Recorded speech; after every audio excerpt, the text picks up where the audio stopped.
For our penultimate work, we're going to do a traditional pastel, but this time on a very special paper. It's a type of glass paper, and it takes a lot of pastel, but it does take the bite very well. So you've seen us use Ingres paper, which is one of my favourites. I've also used pastel on a hot press paper and an ordinary watercolour knot paper. Now finally we're going to use this fine glass paper, a special one, and put the pastel directly on and block and blend in the old traditional method. So we're going to block colours in all over, blend them all together, and then work the final details over the top. It should be quite a rapid way of working. One tip though is don't use your fingertips to blend. Use the palm of your hand like that where the skin is thicker, because your fingertips actually are very fine and you'll get very sore fingers after a very short while. So let's see how we get on with this then. So I want to block and blend in. Now we block the colours first, and then they'll be duller, then we blend, and then we do the final colours afterwards, which will be sparkling, because the pastel works by being a very fine pigment and it's bound together, and when you put it on it's fresh and it's not, and it's the little particles, the little crystals are shining in the light. But if you rub them they go duller, so our last coats want to be left alone and not rubbed. We won't even need to use fixative. I hardly ever use fixative anyway because it does dull things down. Right, I want to look then at the background colours here and just block those in at first. So nice and quickly. It's not a very big pastel this one, so I should be doing it fairly quickly. I know where my things are going approximately here. I've just marked them out in pencil lightly. So the side of the pastel, block in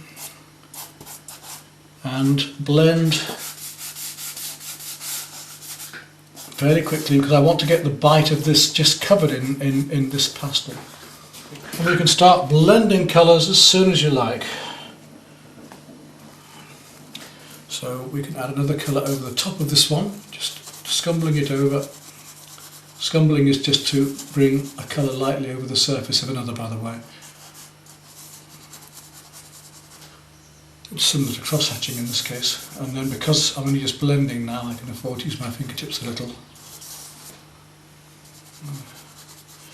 Market scene in France.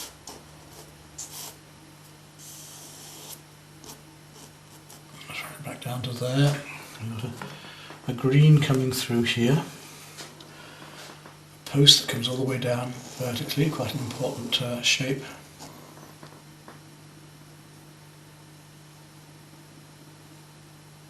So blocking, blending, and then working at the final details. I mean, that post is virtually done. We don't need to do much more with that. Anyway, let me continue, and I've got these darks to all put in here.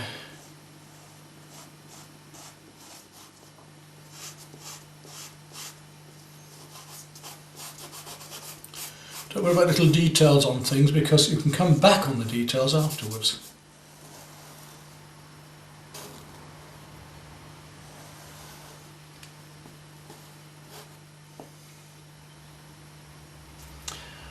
You have to try and see the colour that's underneath. That's the thing with doing a job like this, and what colours you're going to add on the surface to mix these colours.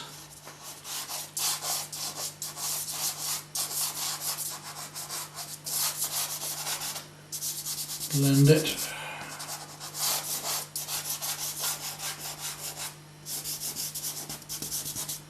Don't want to leave any of this sandpaper showing, glass paper showing if I can help it. That's quite a nice colour, and then we've got some pinks just shining over the surface, so you can come down feeling the surface of that as if there are light terracotta tiles on it. So here we can start doing the umbrella.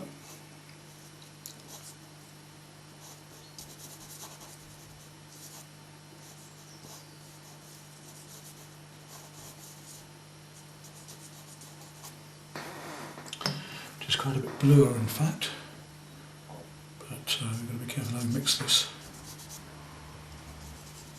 There we go, I'm just blending it in, and we've got a bluey grey on the surface.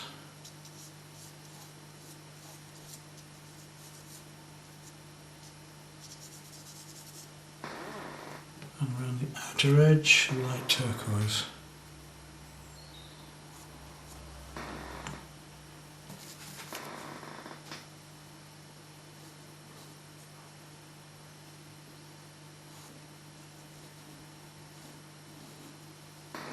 that.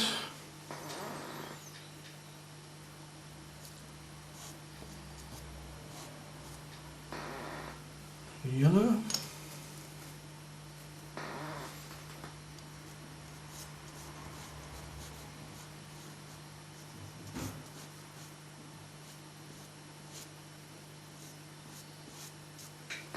Which is actually a bit creamer, so we've got to come back with our cream and lighten it up on the top there. You can mix the colours straight on, straight together.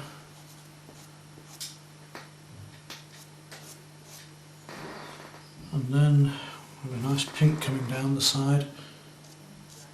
Yeah.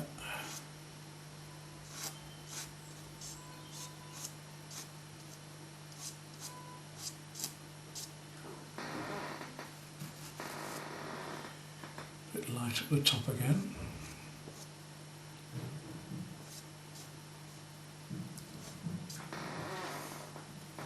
Inside is a darker red. Yeah. And you see how well this glass paper takes the colour, that's the point. That's what we're looking at here.